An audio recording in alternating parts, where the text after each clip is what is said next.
All right, I want you to forget everything you think you know about crypto. Seriously. Because beyond Bitcoin, beyond even the well-known privacy coins, there's a hidden evolution happening right now.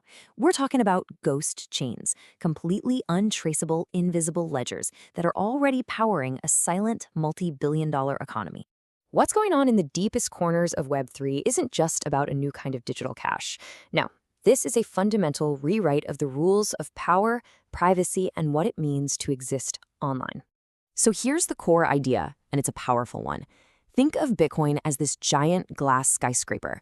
Every transaction, every balance, every single room, it's all visible to the outside world if you know where to look. Ghost chains, they're like a buried underground vault. A vault so secret it doesn't even show up on the map. We're moving from transparency to total, deliberate opacity. So let's pull back that curtain together. First, we'll look at the cracks that made these chains necessary in the first place.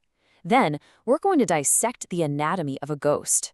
After that, we'll uncover the silent economy it's already running, witness the crazy digital arms race it's kicked off, and finally, we'll peer into Web3's ghosted future. Okay, so why even build this underground vault? I mean, weren't there already private cryptocurrencies out there? Well, as it turns out, even the so-called privacy coins had some serious cracks in their foundations. Yeah, the data really tells the story here. Forensic firms can now trace a staggering 80% of Bitcoin transactions, even on the dark web. And get this, even Monero, which was the gold standard for privacy for years, isn't totally safe. Advanced techniques can now de-anonymize about 20% of its transactions. These weren't just small cracks. They were gaping holes that screamed for a totally new approach. And this number right here proves just how high the stakes are. This is the bounty the IRS put on the table for anyone who could reliably crack Monero's privacy. I mean, the message from the government couldn't be clearer. If we're willing to pay this much to break your privacy, you'd better build something we can't even see in the first place. So, how in the world do you build something the government can't see? How do you create a truly invisible blockchain? Well, it's not one single magic trick. It's actually a combination of 4 incredible cryptographic pillars, all working together in concert. The first pillar is the real magic at the heart of all this: zero-knowledge proofs. Just imagine this for a second. You prove you have enough money in your account to buy something, but you do it without ever revealing your balance, the price of the item, or even who you are. That's the mind-bending power of ZK proofs. See, on a normal blockchain, to verify even a handful of transactions like these, all of this complex, messy data has to be processed out in the open. It's slow, it's bloated, and most importantly, it's visible. But then, bam. This is what a Z-Snark does. All of that data, all that complexity from the last slide, gets compressed down into this tiny 288-byte cryptographic proof. And this proof just says one thing. Yep, everything's valid. It doesn't reveal a single other detail. It's like turning an entire novel into a single, unreadable but perfectly trusted checkmark. Okay, the next pillar, homomorphic encryption. This is where things get really, really wild. Imagine being able to do math, like adding 2 numbers together, on data that is completely encrypted the entire time. You get the correct answer without ever seeing the original numbers. It's wild stuff. You know, the best way to think about it is like stacking a bunch of locked safes. Imagine each safe has a gold bar inside, but you don't know the weight. Homomorphic encryption is what lets you put all those locked safes on a scale and get the total weight of all the gold inside without ever, not once, needing the key to open a single safe. That's how these ghost chains process transactions while keeping them completely blind. And finally, it's not just one layer of defense. It's like a set of cryptographic Russian dolls, each one nested inside another. First, your transaction gets hidden in a big crowd of decoy transactions, making it impossible to pick out the real one. Then it's sent to a one-time use stealth address, like a mailbox that vanishes after getting one letter. Then the data itself gets wrapped in multiple layers of encryption and bounced randomly through the network. It's just layer upon layer upon layer of impossibility for anyone trying to follow the truth. So all this amazing technology, it's not just a cool idea in a white paper. Oh no, it is already out there, in the wild, powering a massive, silent, and frankly, a rapidly growing digital economy.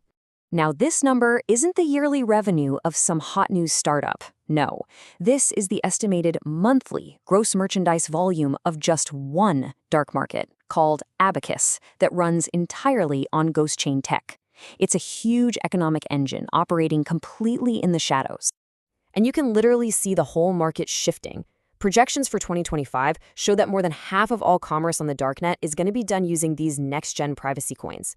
Bitcoin's traceability has become a massive liability for them, and ghost chains have just rushed right in to fill that void. And here's the result. 99.99% of payments made to ransomware gangs like Lockbit using ghost chain technology, they remain completely untraced, unrecoverable. That is a whole different universe from the 70 or 80% of illicit Bitcoin that authorities can eventually hunt down and seize.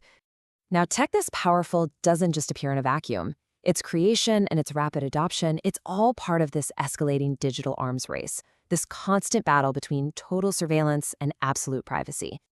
And this right here, this is the core dilemma, isn't it? For dissidents living under oppressive regimes, or for whistleblowers exposing corruption, this technology is an incredible shield. It's a way to operate without fear. But for criminals and illegal markets, that same unbreakable privacy becomes a floodgate. The tech that protects a hero can also shield a villain. It doesn't pick a side. And you might be thinking, well, surely the NSA can crack this stuff. Apparently not. Reports suggest that even the NSA's so-called Ghostbuster toolkit, which uses these crazy indirect methods like monitoring a computer's power fluctuations, can only successfully de-anonymize about 15% of these transactions. In this arms race, privacy is currently winning. Look, this isn't just some niche phenomenon anymore. The principles and the technology behind ghost chains are on track to become a fundamental part of the Internet of the future. Some projections show that by 2030, nearly a third of all transactions in the entire Web3 ecosystem are going to be ghosted, running on these privacy-enhancing chains that hide all the details from the public.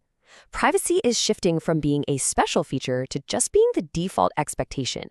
And that really brings us to the ultimate question, one that has no easy answer. As this technology spreads, what does it truly represent? Is it the ultimate tool for individual freedom? Or does it unlock a new, unstoppable era of digital crime? So, we'll leave you with this final thought. The challenge for cryptographers was to engineer a truly unbreakable layer of privacy. And it really seems like they've succeeded. The question for the rest of us is, when you're faced with a tool this powerful, what breaks first? The technology or the social structures we've built around transparency and control? The ghost is officially out of the machine.